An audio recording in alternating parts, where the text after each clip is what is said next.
Bueno, buenas noches, bienvenido a este ciclo de charlas de salud pública. Tuvimos unos problemitas técnicos, así que se nos complicó un poquito para arrancar, pero bueno, gracias por venir. Arrancamos con este tema de zoonosis a raíz de la situación que tuvimos este verano, estos últimos tiempos acá en la provincia, con un montón de casos, con faltante de vacuna, y empezamos a trabajar con la gente de la Dirección Provincial de Zoonosis, a quienes también agradezco que hayan venido, a la gente del Ministerio de la Producción también, a trabajar en esta enfermedad. Y bueno, nos pusimos en contacto con la gente de Coordinación de Nación, de la Dirección de Coordinación de Zoonosis del Ministerio de Salud de la Nación. Así que agradecemos a Emilio, que se ofreció para venir a darnos una charla. Y bueno, también hablando y coordinamos con la gente del laboratorio para que nos presenten algunos temas de lo que es diagnóstico de esta enfermedad. Así que bueno, ya si les parece, ya se nos va haciendo tarde, arrancamos. Emilio, ¿arrancamos? Buenas noches. Antes que nada, agradecerles al colegio la invitación que nos hicieron para poder participar de este ciclo de charlas. También, bueno, agradecerle acá a las doctoras por la colaboración con la parte de laboratorio. Yo soy Emilio Faro, soy veterinario, especialista y magíster en epidemiología. Trabajo en la coordinación de zoonosis del Ministerio de Salud de la Nación, que depende de la Dirección de Enfermedades Transmisibles. Un poco cuando me plantearon el tema, ¿no?, que era lo que íbamos a hablar, empezamos con algo un poco más general. A ver si esto está funcionando. Ahí va. Ahí está, voy a quedarme. Entonces, yo sé que todos ustedes, o la mayoría, son profesionales de la salud, capaz algunos ya tienen idea del tema. Entonces, un poco solo para recordar qué es esta enfermedad que nos convoca para esta charla, ¿sí? La leptospirosis está considerada como una enfermedad infectocontagiosa, es una de las zoonosis de importancia a nivel mundial, porque tiene una distribución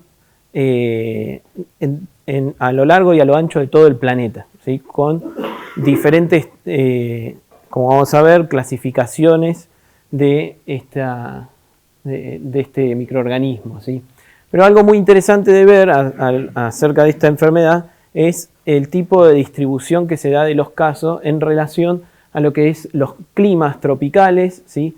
Las zonas inundables, los tipos de trabajos con los que se suele encontrar uno de las personas que enferman de esta condición, que está muy íntimamente relacionado con el trato con los animales muchas veces. Es una enfermedad que a lo largo de este tiempo, con lo que ya se viene viendo del cambio climático, ha empezado a ser una enfermedad más que emergente a lo largo de todo el mundo, ¿sí? Y es un ejemplo muy claro de lo que es el concepto que ya viene hace años trabajando tanto la Organización Mundial de la Salud como la Organización Panamericana de la Salud, del concepto de una salud, ¿sí? En donde tenemos la interacción tanto del ambiente, las personas y los animales, ¿sí? En donde todos colaboramos, tanto la sociedad, ¿sí?, ya sea el ámbito rural o urbano, los desplazamientos que se dan entre los diferentes planos y sectores de esto que veníamos hablando, de urbanizaciones, de ciertas zonas donde antes no había complejos habitacionales, o el viaje entre diferentes países llevando animales, ya sea de compañía o de producción, que puedan estar infectados, ¿sí? Y obviamente con esto que hablábamos antes del ambiente, en donde el cambio climático ha generado a través de particularmente esta enfermedad, con las inundaciones, anegaciones que se están dando cada vez más en diferentes ámbitos, una emergencia, ¿sí?, de esta enfermedad nuevamente. Por eso es un claro ejemplo en donde podemos ver todo este concepto de una salud, ¿no? Porque el mantener un ambiente saludable animales saludables, ya sean de compañía o de producción, claramente repercuten en lo que es las personas saludables, una sociedad saludable para nosotros. Bueno, algo importante de destacar es esto que les traigo acá, que tal vez muchos lo conocen, pero tal vez algunos no, es que esta enfermedad está enmarcada en lo que es los eventos de notificación obligatoria, ¿sí? Bajo la ley 15.465, que lo que nos dice es que este tipo de enfermedades, como muchas otras que están en un listado y lo pueden encontrar en el banco de recursos del Ministerio, donde están las normas, ¿sí?, que se han publicado y los eventos de notificación obligatoria que se renovaron hace poco tiempo, hace 2-3 años, se hizo toda una revisión y se han agregado más zoonosis a lo que son las enfermedades de notificación obligatoria, en donde lo que nos dice es que tanto el médico que asista al humano como el médico veterinario o el laboratorista o el anatomopatólogo tienen la obligación de notificar el caso, ¿sí?, tanto humano como animal, ¿sí? Para esto nosotros contamos a través del sistema de información de vigilancia epidemiológica, ¿sí?, en el SISA, el módulo del SNBS, en donde se pueden reportar los casos humanos, ¿sí?, a través de las actividades médicas humanas o laboratoristas, o también se pueden subir desde las coordinaciones provinciales de zoonosis o los departamentos, pueden también subir los casos animales, ¿sí? Si bien todavía no contamos con lo que es la ficha estrictamente animal para cargar el caso, hicimos un instructivo de cómo cargarlo en la ficha del ciudadano humano, ¿sí?, en la carga de ese animal que se puede reportar. También lo tenemos disponible, lo hemos repartido a los diferentes centros y departamentos y áreas de zoonosis de todas las provincias para que puedan subirlo de esa manera. ¿Qué es lo que dice, digamos, la notificación de los casos animales? Que con respecto a lo que es la leptospirosis, básicamente los casos caninos se pueden subir a través del SNBS, los casos, todo lo que tiene que ver con producción animal se canaliza a través del organismo de aplicación, que en este caso sería el SENASA, ¿sí?, a través de lo que sea, ya sea zoonosis municipal, provincial, o en el caso de no haber zoonosis municipal o provincial, sí se puede recurrir a través del SENASA, de que de alguna manera se pueda reportar el caso. Y esto es sumamente importante para poder tomar después esa información y generar acciones de control o medidas sanitarias que sean necesarias. Esta es la ficha, ¿sí?, de notificación de casos de leptospirosis canina. Se puede descargar desde el banco de recursos de la página del Ministerio de Salud, ¿sí? También van a encontrar, para los que son médicos de humanos, la ficha de registro de leptospirosis de casos humanos, que también se puede descargar. Y para empezar a hablar un poco de la enfermedad, vamos a plantear lo que es la situación epidemiológica a nivel nacional primero, ¿sí? Esto yo tomé año 2023 y lo que va del 2024 hasta marzo, ¿sí? Estos son las tasas por cada 100.000 habitantes, perdón, ¿sí? Fíjense que en la zona centro en general es donde más casos tenemos reportados, ¿sí? Pero algo llamativo que es para tener en cuenta es que en año pasado, a año cerrado, tuvimos 120 casos totales reportados en el SNBS. Esto estamos hablando de humanos, ¿sí?, casos humanos. Y en lo que va del 2024 ya tenemos 96. ¿Sí? Hubo un importante aumento. Si se pueden ver acá, si nos vamos a Santa Fe, fíjense que prácticamente tenemos la misma cantidad de casos entre todo el año pasado y el principio de este año. Acá lo que hice fue separarlos por departamentos, ¿sí? También podemos tener acá los casos totales. Esto es 2023, ¿sí?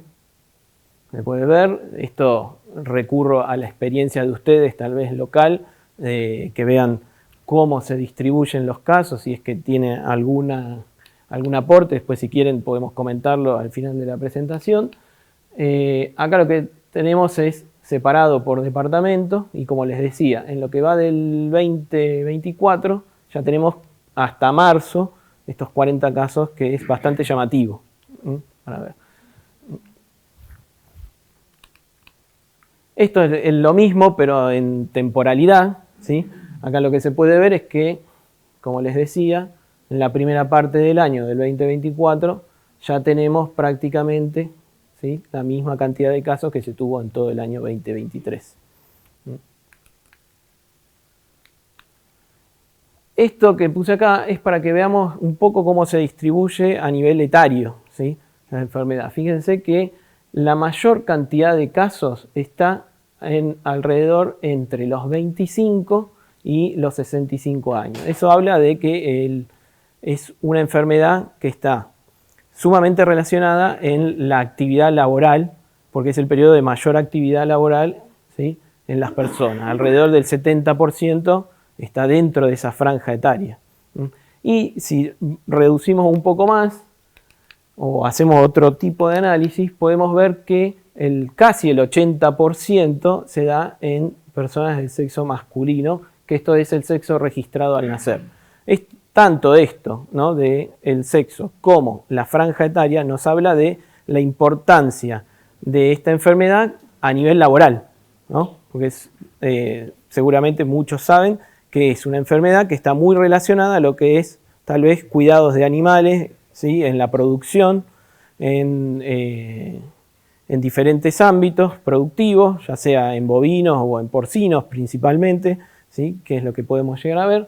Y en general estos oficios, ¿sí?, o estos trabajos son o los realizan personas masculinas o hombres, ¿sí?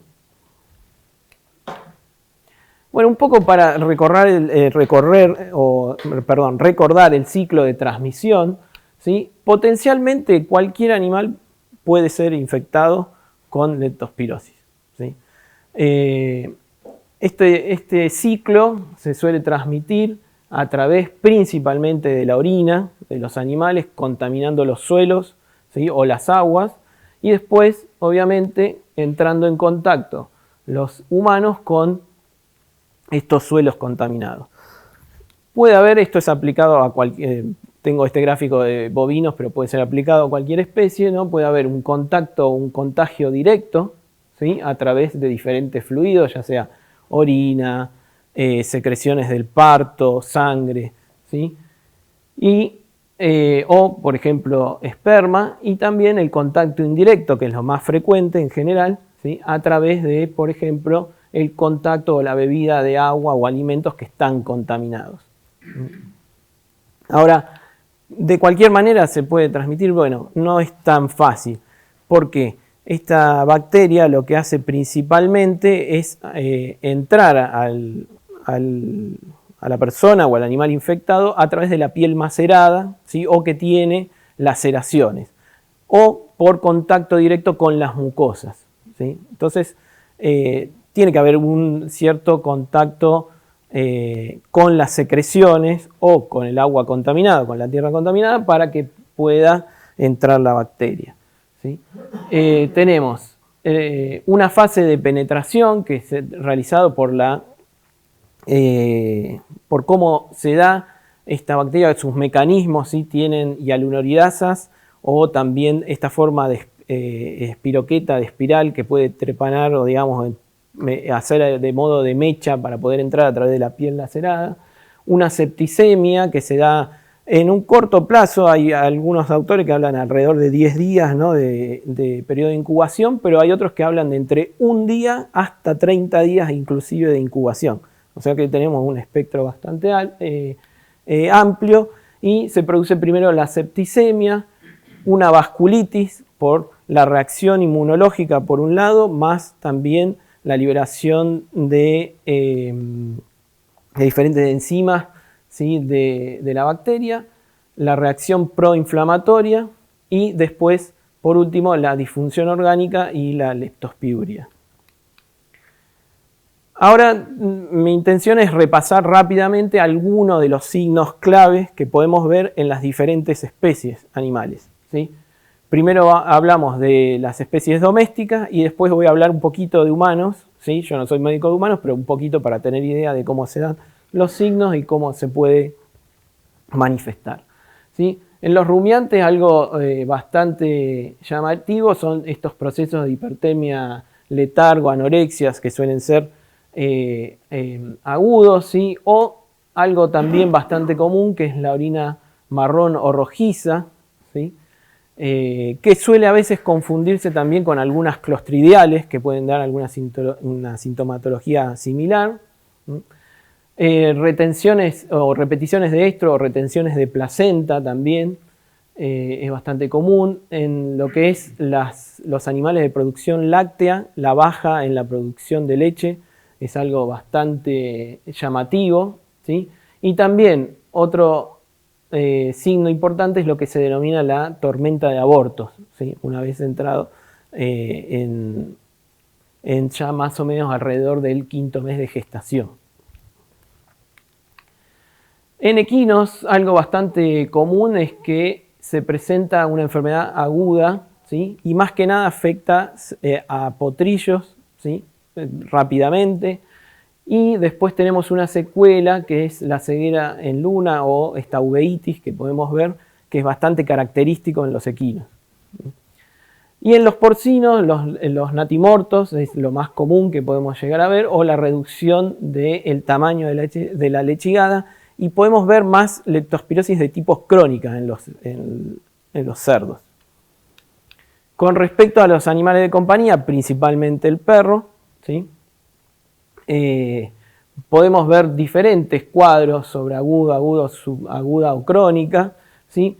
Todos principalmente podemos verlo a través de estas serovariedades, ¿sí? Que la canícola, la icterohemorragia, la pomona o la gripotifosa.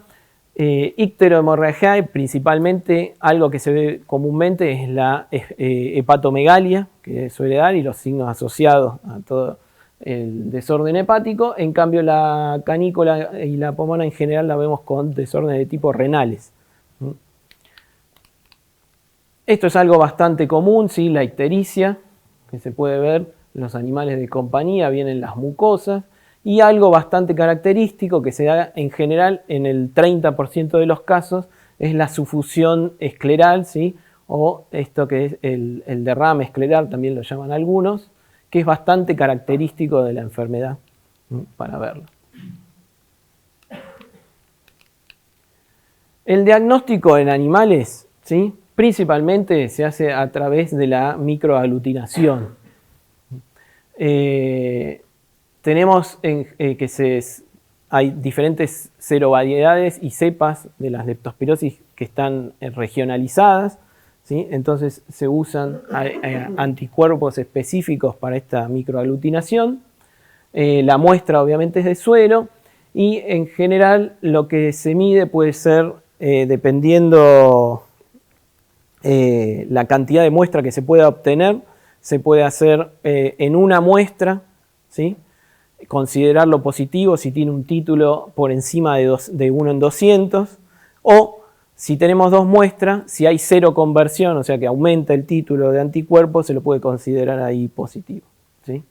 Tratamiento, principalmente los beta-lactámicos, pero esto hay que tener en cuenta si es que todavía no está en una fase renal o que tiene una ya afección renal importante, ¿sí? Sino el tratamiento de elección es la doxicilina, ¿sí?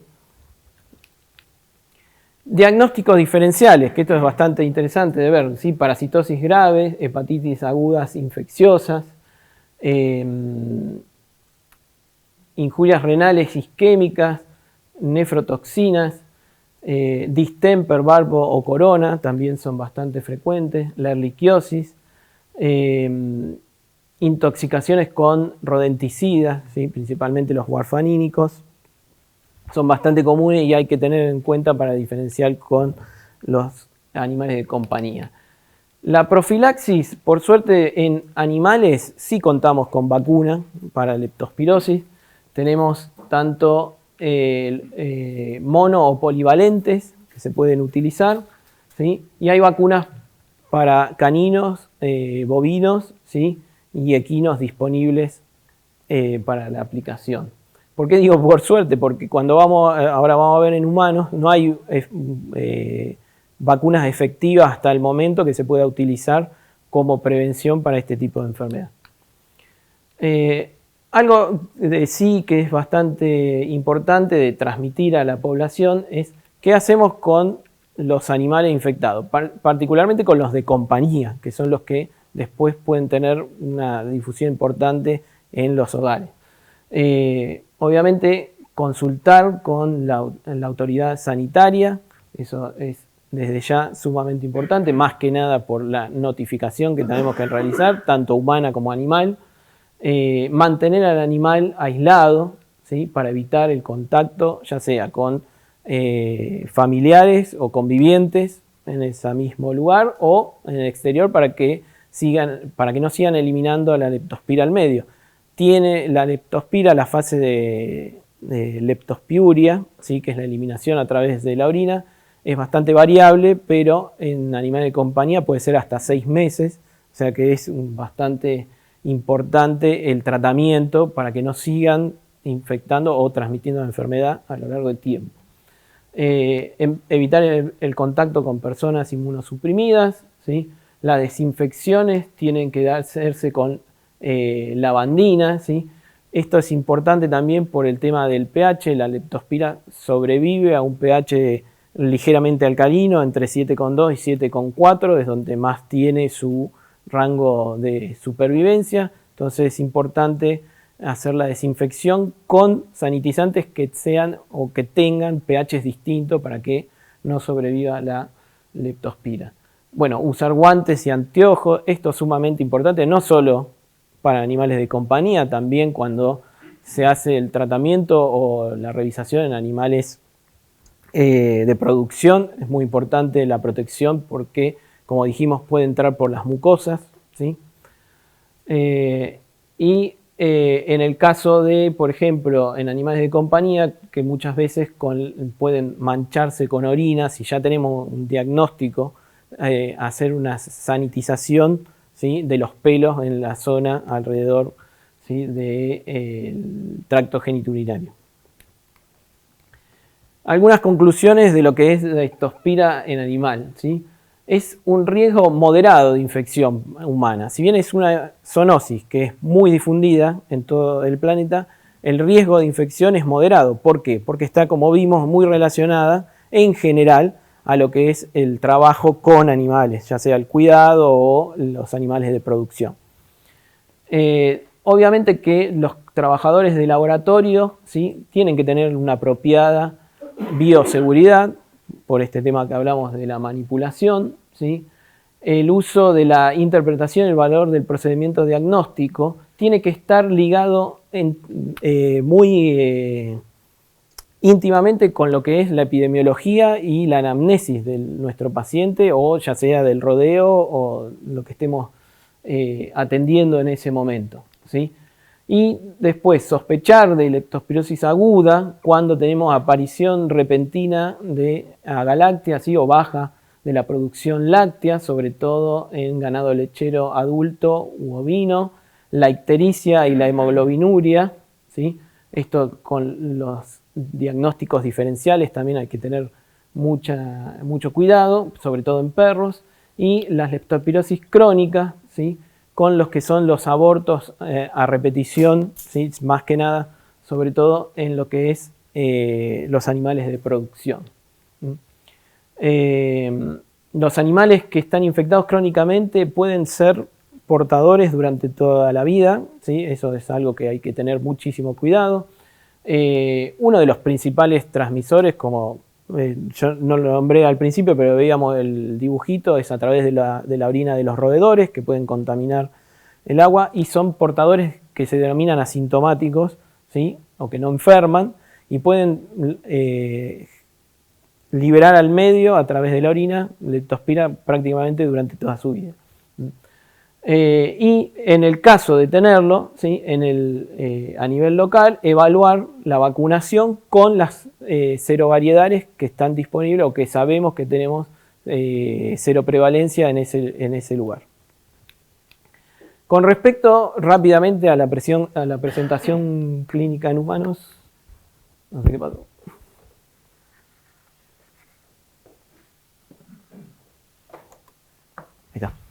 Ahí está. Presentación clínica en humanos. Fíjense que tenemos cuadros ya sea renales, cardíacos, pulmonares y hematológicos. Todos estos muchas veces son bastante inespecíficos, lo que sí hace que tengamos que tener un buen diagnóstico diferencial. Más que nada, sobre todo en esta época que tenemos dengue, hepatitis agudas virales, fiebre amarilla si estuviésemos en zonas de riesgo, ¿sí? Los abdomen agudos, hantavirus, que tenemos bastantes casos, bastantes, pero sí tenemos una dispersión bastante a lo largo de todo el país, ¿sí? Triquinosis, influenza, fiebre hemorrágica, todos signos que pueden ser confundidos con leptospirosis. Algunas conclusiones de medicina humana, la leptospirosis, como dijimos, principalmente lo que vemos es trastornos agudos renales, hepáticos y miocárdicos. Las afectaciones más graves son cuando se dan los casos o las presentaciones hemorrágicas y pulmonares en humanos. El diagnóstico es sumamente importante en basarse en las características clínicas, ¿sí? El historial, si hubo o no exposición a posibles aguas contaminadas en contextos de inundaciones, ¿sí? O anegaciones, y el laboratorio mediante la serología y luego el ADN, como van a hablar después las doctoras. El antibiótico o la antibioticoterapia rápidamente implementada mejora mucho o disminuye mucho el riesgo de mortalidad o la mortalidad por leptospirosis, ¿sí? Y esto que les decía, actualmente no hay ninguna vacuna eficaz humana para la prevención. Por eso es sumamente importante el diagnóstico precoz y la prevención en humanos. Entonces, ¿cómo hacemos estas estrategias de prevención y de control? Muchos de estos es lo que venimos hablando, ¿no? Entonces, cuidados personales, cuando tenemos la presencia de roedores y aguas estancadas, ya sea por inundaciones o anegaciones que puedan tener, con todo esto que venimos hablando del cambio climático, ¿no? Y del ambiente, ¿sí? Evitar las inmersiones innecesarias en estos casos, el uso de calzado adecuado, tratar de transmitirlo a la población, ¿sí? El lavado de manos, sumamente importante cuando se trate de animales de compañía, ya sea después de tocarlos o saber que están en ambientes que pueden estar contaminados. El uso de guantes y botas para la manipulación de animales, ¿sí? Ya sea en tareas, por ejemplo, de rescate, ¿sí? Si hay que hacer o tener que actuar en el momento de las inundaciones, en tarea de rescate, es sumamente importante no dejar pasar esto, ¿sí? Y luego sanitizar el agua de consumo. Prevención y control de roedores. Esto es algo bastante común, el acúmulo de basura, la leña, ¿sí? Los arbustos. Todo esto, cortar los pastos, previene o hace que los roedores no estén tan cerca o en estrecha relación, ¿sí? Con los humanos o en los campos que podemos llegar a atender y evitar así la transmisión. El almacenamiento de alimentos en recipientes herméticos, si es que se utilizan o se puede generar en despensas, eso es bastante habitual. Los orificios, ¿sí? Vigilar signos de que no haya roedores, por ejemplo, esto es la materia fecal o elementos roídos, ¿sí? Que puedan darnos indicios que hay animales de este tipo de roedores cerca de donde estamos habitando, ¿sí? Esto de los residuos en contenedores cerrados, o por lo menos tratar de que no estén a la altura de los roedores o de alguna manera para evitar la presencia de los roedores. Y a nivel ambiental, la limpieza y desinfección, ¿sí? La disposición de las aguas residuales, ¿sí? O de las excretadas, rellenar los lugares anegados o los drenajes y tener en cuenta los cambios de pH que son propicios para el crecimiento de este tipo de bacterias. Elementos de comunicación. Desde el Ministerio contamos con la guía de leptospirosis, hay afiches y material gráfico que está disponible del banco de recursos, o dar charlas, ya sea a nivel local o como estamos haciendo así a través de diferentes organismos u organizaciones que puedan estar involucradas. Y recordar otra vez, ver que esto sí es un ejemplo de una salud por todo esto que hablamos, ¿no? El ambiente, la salud de los animales, ya sea de compañía o de producción, y la salud humana. Bueno, acá les dejo, igual la presentación va a estar a disposición para quien la quiera. Les dejo algo de bibliografía donde pueden leer y les agradezco por la atención. Bueno, mi nombre es Josena Chiani, soy bioquímica, magíster en ciencias veterinarias y pertenezco al Laboratorio Nacional de Referencia de Leptospirosis, que se encuentra en el Instituto Nacional de Enfermedades Respiratorias, Dr. Emilio Coni, que pertenecemos a la ANLIS Carlos Malbrán. Yo les voy a hablar de diagnóstico, pero bueno, antes de empezar me gustaba mostrar esta imagen, ya que la leptospirosis es una zoonosis. Y bueno, en esta imagen se puede ver la estrecha relación que hay entre los animales domésticos, los animales silvestres, el ambiente y los humanos. Por eso es de suma importancia que veamos esta estrecha relación para poder trabajar en coordinación todos los sectores involucrados y bueno, y poder hacer de esta enfermedad una enfermedad atendida, ¿no? En el diagnóstico de la enfermedad tenemos que tener en cuenta estas tres patitas: la epidemiología, la clínica y el laboratorio. Con respecto a la clínica, como mencionó Emilio, tiene una amplia variedad de manifestaciones, desde una enfermedad leve con características clínicas muy frecuentes, fiebre, dolor de cabeza, mialgias, inyección conjuntival, ictericia, sin presencia de síntomas respiratorios, hasta una enfermedad mucho más grave, que puede ser fatal, como es la hemorragia pulmonar con falla respiratoria, que es la principal causa de muerte. Bueno, lo que es la clínica es muy parecida a otras enfermedades, también como comentaba Emilio, principalmente con dengue, que es el principal inconveniente en estos tiempos, que muchas veces no se detecta lepto porque se piensa que es dengue. Y bueno, por eso es muy importante también tener en cuenta la epidemiología, ver los antecedentes de exposición ocupacional o recreacional, si estuvimos en contacto con animales, siempre tener presente que el contacto con la orina del animal o de un ambiente con agua o suelos húmedos que puedan tener la orina infectada del animal, bueno, son antecedentes para tener en cuenta. Y también que el periodo de incubación es de 7 a 10 días, pero bueno, se está viendo que entre 2 y 30 días también es posible el periodo de incubación. Con respecto al laboratorio, tenemos un laboratorio que es inespecífico y un laboratorio específico. Con respecto al inespecífico, hay aumento en leucocitos y neutrofilia. Esto es muy importante para nosotros porque es una de las formas de diferenciarla de dengue. Los leucocitos aumentan más de 10.000 y la neutrofilia mayor de 70% de aumento tiene. También hay disminución de plaqueta, eritros aumentadas, creatinina y ureas aumentadas, bilirrubina también aumentadas, transaminasas pueden ser normales o aumentadas. Y bueno, ahora les voy a hablar de lo que es el laboratorio específico. En el laboratorio específico tenemos diferentes métodos para detectar a la leptospira, los métodos directos que detectan a la leptospira en sí o a sus componentes como es el ADN, que se hace mediante técnicas de PCR.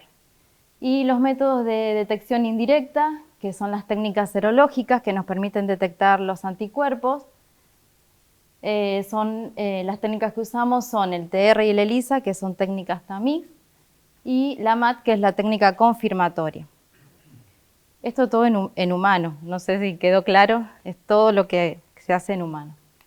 Cuando hablamos de qué técnica usar, en qué momento, tenemos que tener en cuenta esta gráfica, donde esta gráfica nos dice, según los días de evolución del paciente, dónde va a estar la leptospira y qué pasa con los anticuerpos. A medida que aumentan los días de evolución, hasta la semana más o menos, las leptospiras están en sangre, y a partir de los 4 o 5 días de evolución de los síntomas, comienzan a aparecer los anticuerpos. De esta manera, los métodos directos que detectan a la leptospira se usan en la primera semana desde que el paciente inicia con los síntomas, y los métodos indirectos, que son los serológicos, se usan luego, a partir del 4º o 5º día. Bueno, este es el algoritmo diagnóstico que usamos para el diagnóstico y para la notificación a CISA. Se creó en el año 2014 del Ministerio de Salud de Nación junto con nuestro laboratorio de referencia. En este algoritmo, que bueno, ahí no se ve, pero ahora se va a ver un poquito mejor, está dividido en 2 partes. En la primera parte, cuando la muestra que viene del paciente tiene menos de 5 días de evolución, y entonces las técnicas que vamos a usar son las serológicas de tamiz y las técnicas de cultivo y de PCR. Y en la segunda parte, cuando la muestra que recibimos tiene más de 5 días, se nos indica utilizar las técnicas de tamiz serológicas y la técnica confirmatoria de MAT. Es todo un algoritmo para la notificación también y para el informe del resultado.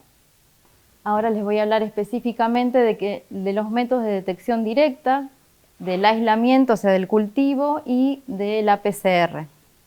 La PCR que utilizamos nosotros es una PCR en tiempo real que va a detectar el gen de la LIP-L32, que es una lipoproteína que se encuentra en la membrana de las especies patógenas de leptospira.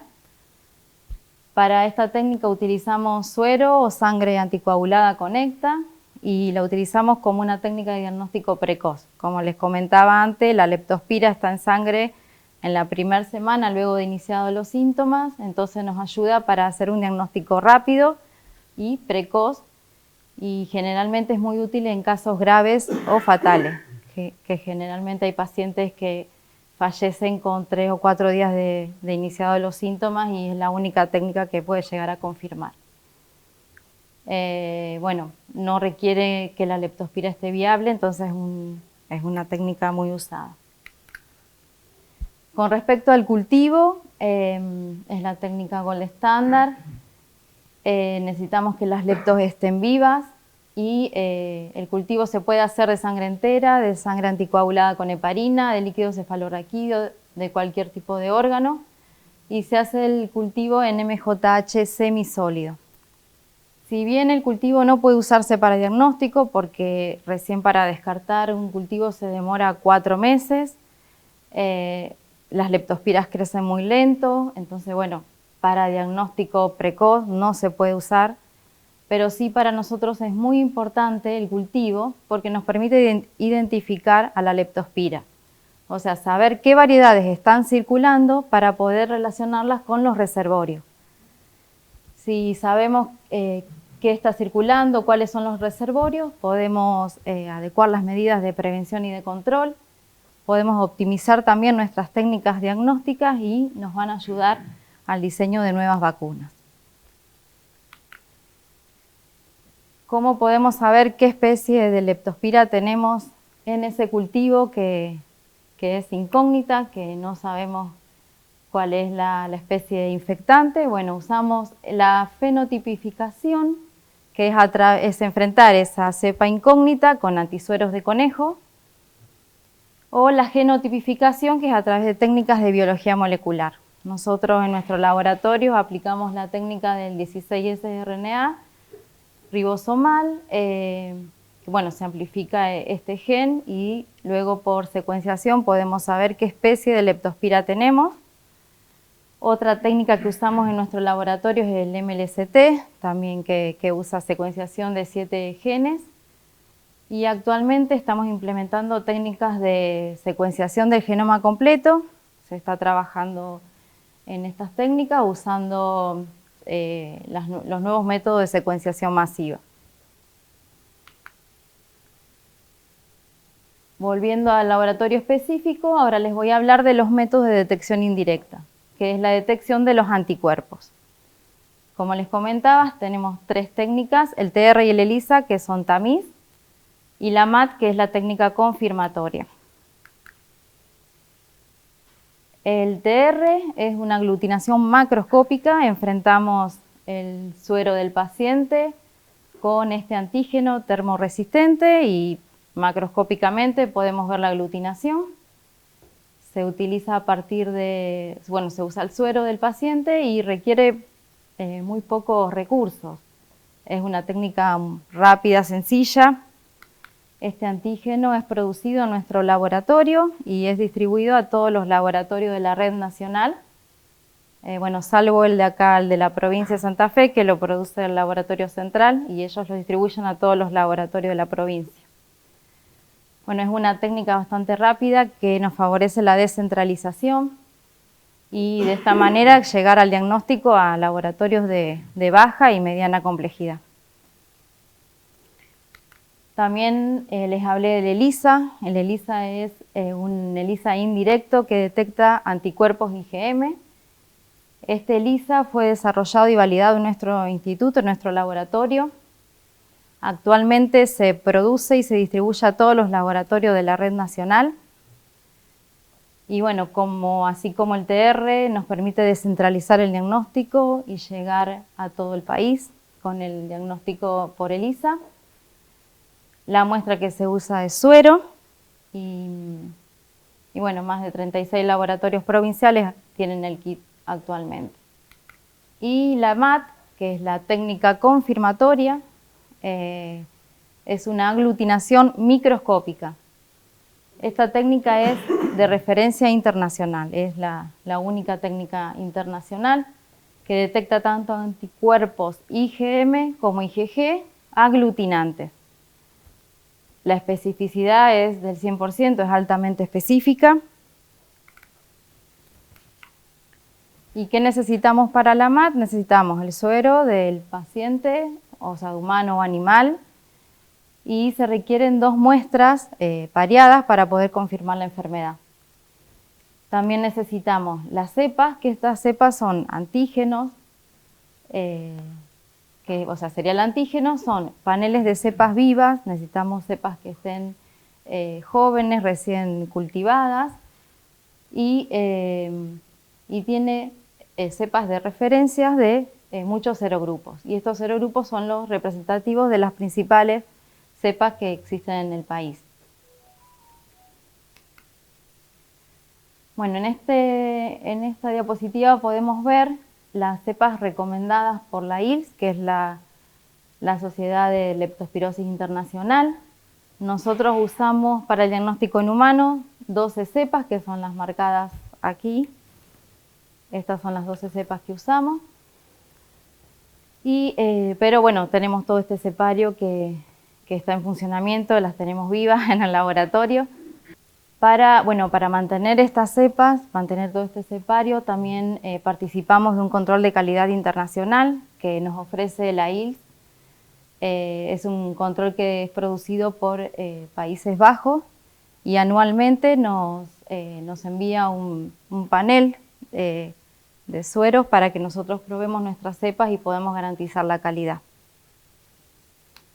Acá hay un breve esquema para contarles más o menos cómo se hace la técnica, que es unir en partes iguales los anticuerpos, una dilución del suero del animal o del paciente con los antígenos que son las cepas, lleva una incubación y una observación en microscopio de campo oscuro. Si no vemos aglutinación, como es este caso, la MAT es negativa. Si vemos aglutinación, la MAD es positiva y se debe hacer la cuantificación para saber qué título tiene. ¿Cómo podemos saber el título de corte? Se hacen las diluciones seriadas del suero, se incuban otra vez con las cepas a las cuales hubo aglutinación y luego se vuelve a observar el microscopio de campo oscuro. Y el título de corte va a ser cuando observamos un 50% de leptospiras aglutinadas. ¿Sí? Más o menos se ve de esta manera. Cuando se aglutina el 50%, podemos decir que ese es el título de corte. Y algunas consideraciones sobre la técnica de MAD es que es bastante laboriosa, parece fácil, y en sí es fácil. Lo que tiene su trabajo y por lo cual es laboriosa es el separio. Mantener el separio es bastante complicado. Acá Fer, que es la encargada de nuestros separios, nos puede contar. El tema de las coaglutinaciones, que por ahí vemos que tiene 1 en 100, un título de 1 en 200 a Pomona, 1 en 100 a Canícola. O sea, vemos que tiene varios títulos a diferentes serogrupos. Esas son las coaglutinaciones. A medida que transcurre la enfermedad, que avanzan los días de la enfermedad, los anticuerpos se van haciendo más específicos del serogrupo, entonces aumenta el título al serogrupo que es el infectante y los otros disminuyen. Entonces, con el tiempo el que va a persistir es el anticuerpo específico del serogrupo, que es el infectante. Por eso se llama serogrupo presumiblemente infectante, se determina de esa manera. Cuando vemos los títulos de MAD, tenemos que tener en cuenta también que los títulos persisten por un tiempo prolongado, por lo cual también hay que tener en cuenta que puede ser de una infección pasada. Por eso lo importante de las muestras pareadas para ver el aumento de los títulos. Y también los anticuerpos vacunales, generalmente en los animales cuando se produce la vacunación, esta puede generar títulos bajos, de 1 a 3 meses más o menos pueden persistir esos títulos bajos, o a veces generan títulos más altos y demoran hasta 6 meses más o menos en bajar los títulos. Y otra cosa que tenemos que tener en cuenta es que el tratamiento con antibiótico puede disminuir los títulos. O sea, pensamos que van a dar títulos más altos porque creemos que es leptospira y sin embargo los títulos son bajos o no los detectamos. Bueno, muchas gracias. Bueno, buenas noches. Yo soy María Fernández Schmeling, también soy parte del Laboratorio Nacional de Referencia de Leptospirosis del Instituto INER Emilio Coni. Bueno, ahí están las chicas que trabajamos en el laboratorio. Somos 5, Paulina Jacob, Leticia Margenet, Noelia Landol y, bueno, yo la más antigua, no la más vieja. Bueno, vamos a remontarnos un poquito en el tiempo para saber un poquito de la historia de la leptospirosis, ¿no? En el 1900, Weil consigue diferenciar la enfermedad, diferenciarla de otros síndromes febriles. Ya define de alguna manera los aspectos clínicos, los aspectos patológicos, los aspectos epidemiológicos. O sea, fue como quien inicia, ¿no?, todo el conocimiento de la leptospirosis. Ya en el 1916, Ido y NADA en Japón fueron los primeros que lograron aislar leptospiras aislar leptospiras y poder reproducir la enfermedad en cobayos. Argentina tiene una rica historia en todo lo que es estudios de leptospirosis, ¿no? Los antecedentes así los muestran. En 1926 el doctor Salvador Massa, estudiando Chagas en Salta, observa el microorganismo en flotis de órganos de perros y hace un detalle de lo que estaba observando y eran leptospiras. En 1934 el doctor Chiodi consigue el primer aislamiento de roedores En 1944, los doctores Sabinos y Ranella también, el primer aislamiento en humanos. Y bueno, a lo mejor ustedes lo han escuchado, porque para mí es un referente, es Cachone, en lo que es la leptospirosis en Argentina, ¿no? Bueno, y desde ahí comenzaron un montón de personas a estudiarlas y muchos estudios. Argentina, como dije antes, es muy rica en todo lo que es la historia de la leptospirosis, estudios en historia de leptospirosis. Bueno, una de las fortalezas que creo que tiene Argentina es que cuenta con 2 laboratorios referenciales de leptospirosis. Uno está en Buenos Aires, en el Instituto Malbrán, y otro es en el Instituto CONI, que es nuestro laboratorio de referencia, que está emplazado en una de las provincias con mayor carga de la enfermedad.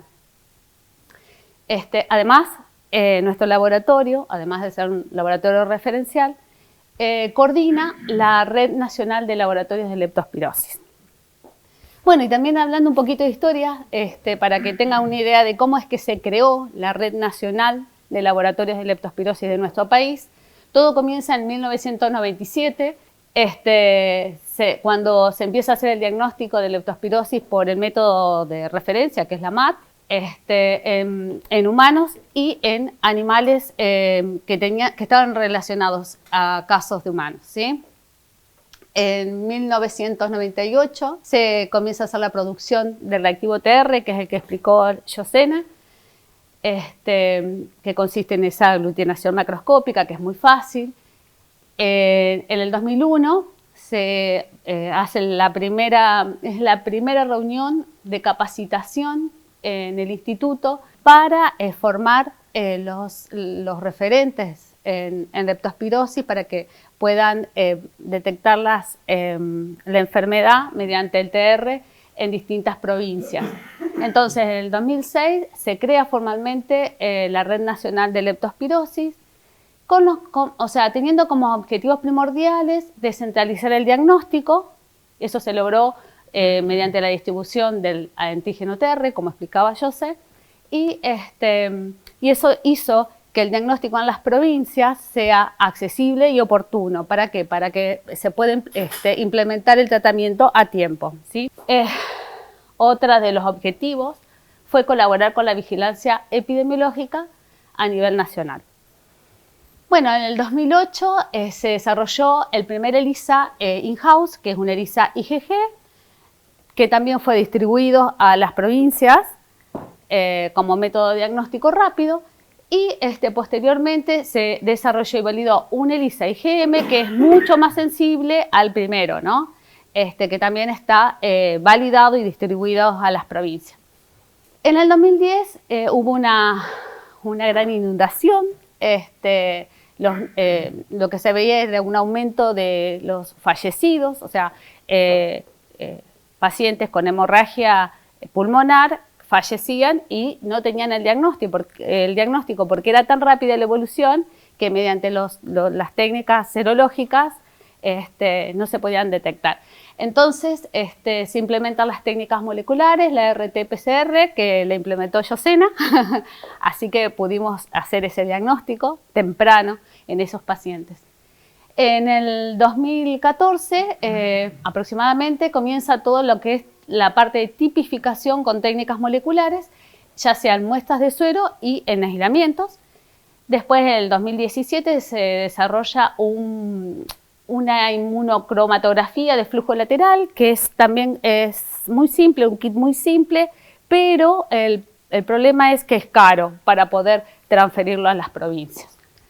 Y bueno, desde que tenemos el secuenciador, comenzamos también a tener más estudios de secuenciación en el laboratorio. Bueno, ustedes se preguntarán qué es la Red Nacional de Leptospirosis. Bueno, fíjense que hay laboratorios en todo el país, ¿sí? Estos laboratorios de la red tienen distintos niveles de complejidad según las técnicas que tengan. El nivel 1 lo pusimos al Laboratorio Nacional de Referencia, pero tenemos el nivel 2, que son los laboratorios que realizan la MAT. El nivel 3 son los laboratorios que realizan IgM y TR. Nivel 4 son solamente aquellos laboratorios que tienen TR solo, ¿sí? Pero ahora la mayoría ya están manejando, la mayoría de las provincias manejan tanto el ICIGM como TR. Todas las técnicas diagnósticas que nosotros transferimos a las provincias, todas están con controles de calidad, ¿sí? Son controladas. Ahí está. Así como nosotros controlamos todas las técnicas que transferimos, nos controlan a nosotros, como dijo José, nos controlan la MAT, también intervenimos en un control de calidad de ADN, en la parte molecular, y también se controla el kit de LISA-IgM, que es lo que nosotros estamos transfiriendo actualmente, lo controlan en el Instituto Malbrán. Bueno, como Laboratorio Nacional de Referencia, participamos en numerosas elaboración de documentos, en normatizaciones técnicas y operativas, como las que vemos acá, el algoritmo, la ficha de febriles, bueno, manuales. Ay, pará.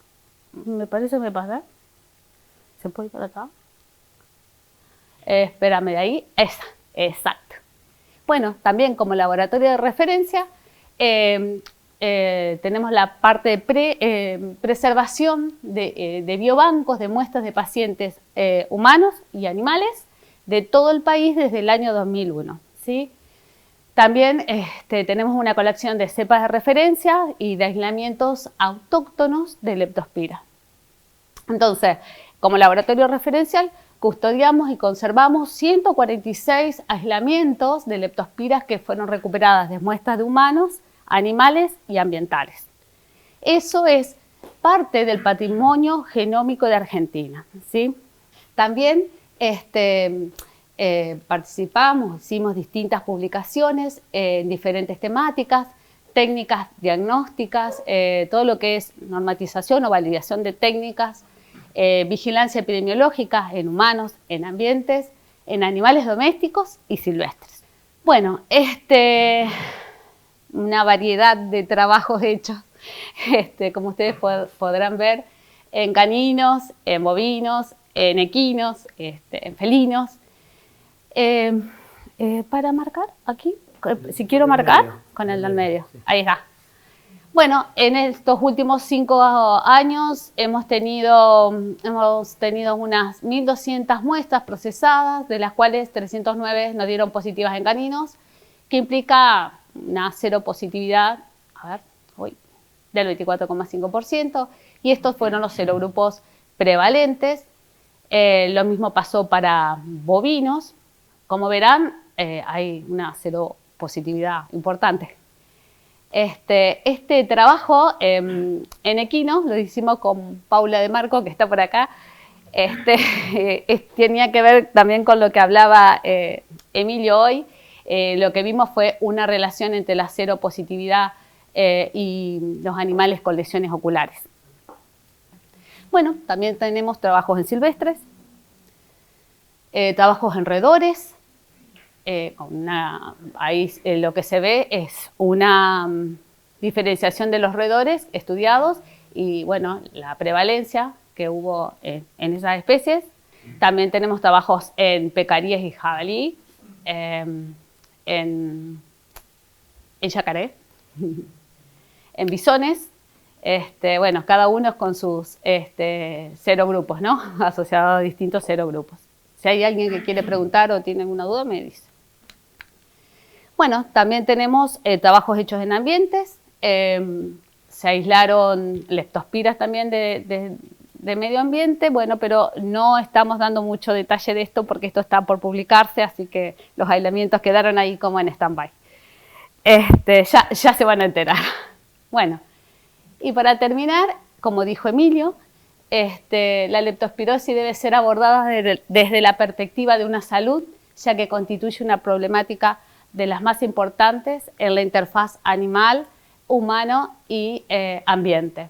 Y bueno, yo creo que los desafíos son empezar a trabajar un poquito más en colaboración interdisciplinaria en esta enfermedad, vincular también vincularnos, eso lo estuvimos hablando con Emilio hoy temprano, vincularnos multisectorialmente desde el sector público, privado y también el académico, porque se trabaja mucho en las universidades y por ahí uno no tiene tanta información de lo que se está haciendo. Nosotros trabajamos con Betina Mariño, de la Facultad de Veterinaria, tenemos trabajos hechos con ella, pero bueno, hay muchos grupos trabajando y creo que sería fortalecer todo esto si estaríamos un poquito más comunicados. Bueno, también hablamos de esto con Emilio antes de empezar, ¿no? Esto de interrelacionar el sistema de notificación de salud y humana, ¿sí? Que sea algo más flexible, conocido y bueno.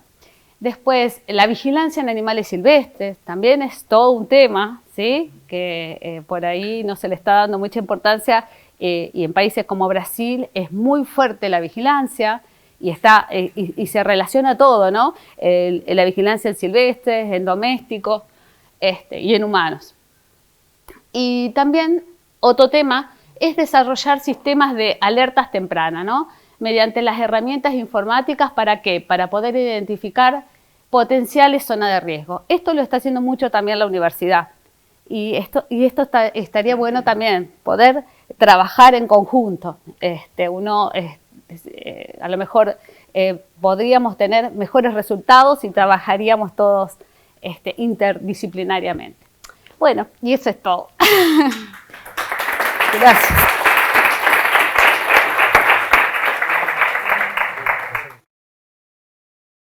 ¿Comentario? Sí. Como quieran. Allá tengo una pregunta, sí. Bueno, vos decís el sistema del botón de alerta. Bueno, con eso estamos trabajando con la gente de la Dirección de Zoonosis y también el Ministerio de la Producción justamente para eso, para coordinar las acciones que tenemos que seguir cuando nos aparece un caso de denuncia. Y creo que lo que planteaba recién María Fernanda, de esto, creo que sería el resumen un poco de lo cual fue la motivación de arrancar con esta charla hoy, de tener más colaboración interdisciplinaria en el estudio de esta enfermedad, una enfermedad que no solo involucra a la profesión veterinaria, sino que involucra a todas las profesiones que trabajamos en la salud. Entonces, arrancamos esto a trabajar con Fernando, con Luz, con Ceci también, por este tema, porque veíamos casos, veíamos cómo tener la posibilidad de coordinar y cómo nosotros, como médicos veterinarios, como agentes de salud, qué rol tenemos que cumplir a partir de la denuncia. Y también tener los datos de la denuncia para poder saber, para tener un sistema de denuncia de alerta temprana y herramientas que nos permiten identificar potenciales riesgos. Entonces, lo estamos trabajando, si bien el sistema del botón de alerta ya fue implementado hace mucho tiempo, lo hablábamos con Fernando, nosotros veíamos que es la única herramienta que tenemos desde la profesión para hacer la denuncia y por eso estamos trabajando en esto y por eso empezamos con estos ciclos de jornada. Pero sí, creo que la idea que tenemos con la Dirección de Zoonosis de la provincia, que son los que coordinan nuestra autoridad de aplicación, es eso, en brindar una herramienta a los colegas para poder hacer la denuncia. O sea, entre donde nosotros hacemos la denuncia y el sistema que ellos tienen, por ejemplo, te digo porque nosotros apretamos el botón de alerta para un caso positivo hace unas 2 semanas atrás y hoy nos llamó un infectólogo que está en una parte de epidemiología de la provincia diciéndome si había hecho yo eso que era obligatorio porque a él en su sistema no le aparecía. Bueno, un poco lo que hablábamos con Emilio también hoy, la interrelación entre el sistema de salud humana tiene un sistema de denuncia, que es el SNBS, y nosotros en medicina veterinaria no estamos incorporados dentro de ese sistema. Entonces, lo que estamos trabajando con la gente de salud de zoonosis es eso, a través del sistema de denuncia que tenemos nosotros, poder llegar al sistema de salud humana. Sí, nosotros estamos, si querés te comento, ya que estamos, estamos haciendo varias cosas a la vez. Una es, primero, ya hace 2 años más o menos, estamos tratando de incorporar al profesional veterinario dentro de lo que es el REFEPS, que es el Registro Federal de Profesionales de la Salud. Ya lo conseguimos con Capital, con Buenos Aires y con, que habíamos hablado hoy, ahora se me fue, Entre Ríos. ¿Sí? Es bastante, digamos, burocrático tal vez el tema. Hay que trabajar con los colegios, también con el ministerio, para poder empezar a incorporar de a poco a todos los profesionales veterinarios dentro del sistema de referencia. Eso, una vez que se hace, podría habilitar a tener usuarios para el sistema de vigilancia, que es el que utiliza el sistema de salud humana, el SNBS. Pero todavía tenemos un trecho bastante largo para recorrer. Por otro lado, también lo que estamos haciendo es tratar de implementar, que ya tenemos armado, digamos, todo lo que es la parte técnica, ahora tiene que empezarse a poner en marcha, que estuvimos teniendo ya varias reuniones, la parte informática de incorporar al SNBS la ficha, pero animal, porque hasta ahora está solamente la ficha del ciudadano, que cuando nosotros pedimos que carguen un evento animal, lo que se hace es adaptar esa ficha de humano al animal, ¿no? Que obviamente no es perfecto porque no está concebido para eso. Entonces tienen que denunciarlo o activarlo como si fuese una persona indocumentada, ¿sí? Y a partir de ahí nosotros bajamos un instructivo de cómo llenar la ficha con ciertos parámetros para que nos sirva también a nosotros. Entonces no es que, digamos, es algo sencillo, porque hay que poner en marcha varios mecanismos para poder interactuar después con todos los sistemas. Y la información tendría que ir subiendo, como decía acá el colega, a medida que ustedes hacen la denuncia, pasar por el ámbito provincial y la provincia subirlo al sistema de vigilancia nacional. Ese, digamos, sería el recorrido que se tendría que hacer. Hasta entonces nos tengamos, digamos, habilitado la función de poder dejar que los colegas que estén incorporados en el REFEPS puedan tener usuarios para poder denunciar después más adelante. Entonces, como que ese sería el camino.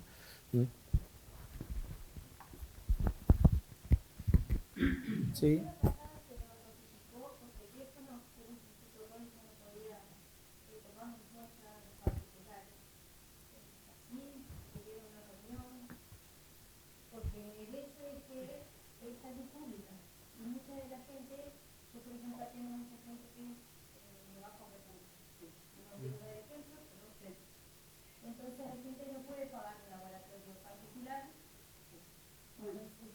Es así, por lo cual nosotros tomamos ese diagnóstico, porque por supuesto es salud pública y no están relacionados a humanos. Pero bueno, actualmente fue una decisión de nuestro director de no poder hacer más el diagnóstico, que no se hacía más. Nosotros lo lamentamos hasta de más formas, ¿no? Porque uno lo que espera es hacer algo hacer una transición entre, bueno, lo vamos a dejar de hacer, pero en el tiempo, y que alguien tome, digamos, el lugar que nos deja a nosotros. Pero bueno, esa es nuestra situación, la cual nuestro director y solamente podemos dejarla hacerlo, porque no tenemos otra, no podemos revelarnos tampoco. Hoy en día sigue vigente la decisión de la semana pasada. Si no hay ninguna forma de que nosotros hagamos alguna medida como para presentar. Sí, yo Por ahí lo que se puede hacer es trabajar en ver la posibilidad de hacerlo a través de salud pública, de alguna dirección de zoonoses locales, o tenemos que ver la manera de que primero que los medios de diagnóstico sean utilizados por personas sin recursos y personas que no puedan abordar tal vez diagnóstico. Pero tal vez ver la posibilidad de coordinar, tenemos que juntarnos tal vez con el director. Esa medida que vos decís también nos sorprendió a nosotros. Y bueno, como íbamos a tener esta charla ahora, vamos viendo cómo coordinamos estas acciones. Pero sí. Por eso a lo mejor alguna forma de juntar firmas, hacer algo como se hace habitualmente para que vaya a formar. Sí, tal vez juntarnos, ver cuál es la decisión, por qué fue la decisión. A ver, Carolina. ahí está la Caro.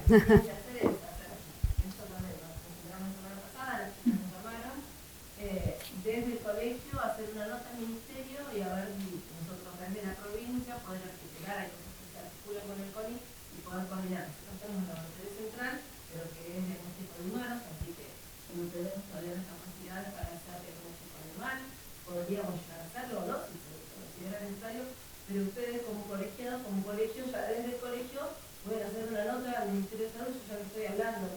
autoridades del ministerio, pero bueno, para ver de acelerar esto, ¿no? Porque no van a estar años. Entonces, para poder acelerarlo, me diría un colegio.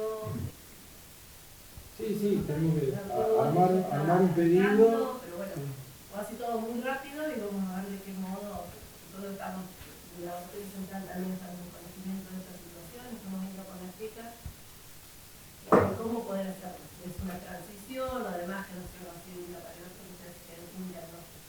Entonces sabemos que el método Oscar no podemos tener una razón para hacerlo. Claro. Vamos con esto, yo diría que una nota directamente de ustedes, sin que así nos juntan en los colegiados. No, seguro, no te tiene que salir del colegio. El Ministerio de Salud, también de la producción, para que como Sí. todo lo que hace el Ministerio de Producción tiene más plata y no tiene salud.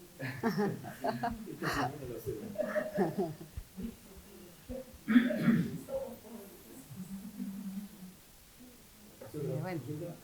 Hay una razón que dice: ¿existe algún antibiótico que impida la eliminación de las leptospiras por orina y durante cuánto tiempo recomiendan utilizarlo? No, en realidad el tema de los antibióticos más que nada es por... Pero ¿está hablando de animales? ¿O de animales de humanos, claro. Sí, Bueno, no, de animales. El tema del antibiótico de elección en general es por la fase en la que se encuentra el curso de la enfermedad. Si tiene afección renal, no es aconsejable en general los betalactámicos, y en cambio cuando ya no está tratando la necesidad de split. Con eso contesto la pregunta. Sí.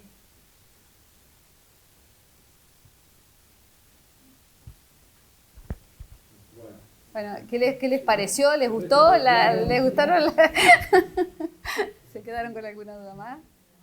Sí, no, yo creo que, digamos, esta última diapositiva era que nos deja la parte del desafío. Si acá tenemos que empezar a trabajar, Sí. pasa esto que decía la colega, que veníamos por un lugar donde mandábamos a hacer los análisis para diagnóstico y nos quedamos sin esa herramienta que, para entender el concepto de una salud, es una herramienta fundamental, sobre todo porque a veces hacemos nosotros el diagnóstico primario de una situación que termina siendo una zoonosis y termina afectando a un humano.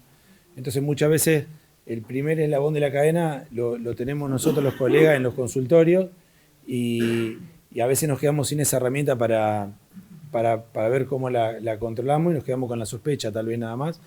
Y bueno, también un poco entender el tema de, que por ahí también viene el tema de la motivación de estas charlas y esta jornada, que también nosotros a veces tenemos un montón de herramientas de prevención, como son la aplicación de las vacunas, y a veces no la damos como prevención. El mercado indica que no aplicamos la cantidad de vacunas que tenemos que aplicar para evitar esta enfermedad.